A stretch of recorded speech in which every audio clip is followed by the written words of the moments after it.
হওয়াটা তাদের জন্য কঠিন যারা মনোযোগ ধরে রাখতে পারে না। জাস্ট মনোযোগ। তোমার জীবনে অর্থের সংকট থাকতে পারে, তুমি প্রত্যন্ত গ্রামাঞ্চলে আছো, তোমার বাড়ি থেকে হয়তোবা শহরের অনেক দূরত্ব, ভালো শিক্ষক তুমি পাও না। বিশ্বাস করো, এই যত কথা বললাম এগুলো কোনো প্রতিবন্ধকতা নয়, কোনো বাধা নয়। বাধা কি জানো? মূল সমস্যা কি? মূল সমস্যা এবং বাধা হচ্ছে যদি তুমি কোনো কারণে ধৈর্য হারিয়ে ফেলো, পড়তে বসলে মনোযোগ থাকে না, একটু পর পর ফোন হাতে নাও, এই বিষয়গুলো যদি থাকে তোমার, তাহলে তুমি সফল হবে না। কিন্তু যদি সময়কে শ্রদ্ধা করতে পারো, অযৌক্তিক কারণে ফোন হাতে না নাও, যথেষ্ট ধৈর্যের সাথে পড়াশোনা চালিয়ে যেতে পারো, বিশ্বাস করো তোমার কাছে অন্য সকল বাধা বিপত্তি, সকল সমস্যাগুলো একেবারে অর্থহীন। প্লিজ আজকের এই ক্লাসটি বা যারা আমার এই কথাগুলো আজকে শুনছো, আমি তোমাদের রিকোয়েস্ট করব, তোমার কিচ্ছু নেই, তাতে কি হয়েছে? শুধু আল্লাহর কাছে বল, আলহামদুলিল্লাহ আল্লাহ, আমাকে তুমি বাঁচিয়ে রেখেছো, সুস্থতা দিয়েছো, আমাকে শুধু ধৈর্য দাও। আর ছোটখাটো বাধায় আমাকে তুমি ধৈর্য ধারণ করতে সামর্থ্য করো, তৌফিক দাও। ব্যাস, আল্লাহ যদি তোমাকে ধৈর্যের মতো মহামূল্যবান সম্পদ দিয়ে থাকেন, জীবনে আর কিচ্ছু লাগবে না। দাঁত কামড়ে কষ্ট করে কিছুটা সময় পাড়ি দাও, একটু পরেই সোনালী সূর্য তোমাকে ওয়েলকাম জানাবে। হতাশ কখনো হবে না।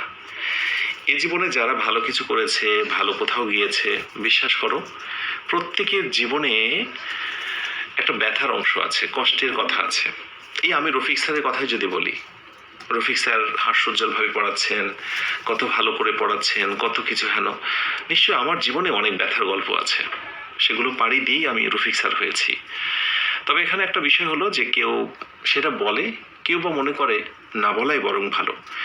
বলা যেতে পারে যদি বলার মতো মানুষ পাওয়া যায়। তোমরাও তোমাদের দুঃখের কথাগুলো বলবে তাদের কাছে, যেখানে বললে তুমি মূল্যায়ন পাবে। কিন্তু দুঃখের কথাগুলো যাত্রার কাছে বলে শুধুমাত্র হাসির পাত্র হবার দরকার নেই, কারণ এই সমাজ কিছু ক্ষেত্রে আমি মনে করি বড়ই নিষ্ঠুর। এই সমাজ এখন সবকিছুকে ফেক আর মেকি ভাবে।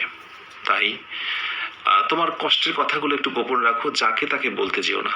যদি কখনো এমন মনের মতো কোনো মানুষ পাও, কোনো শুভাকাঙ্ক্ষী পাও, তাহলে তখন বলো, ইনশাআল্লাহ দেখবে তার কাছ থেকে বিনিময়ে তুমি যে প্রত্যুত্তর বা পাল্টা কথা পাবে, সেটা তোমাকে আরো বেশি অনুপ্রাণিত করবে।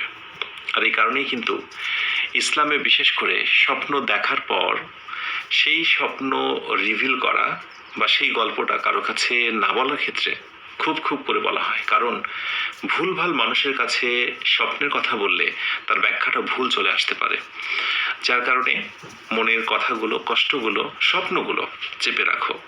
প্রয়োজন হলে একসময় বলা যাবে। শেষ কথা একটাই, কখনো হতাশ হবে না, কেমন? তুমি যেখানেই থাকো না কেন। ওকে, আমরা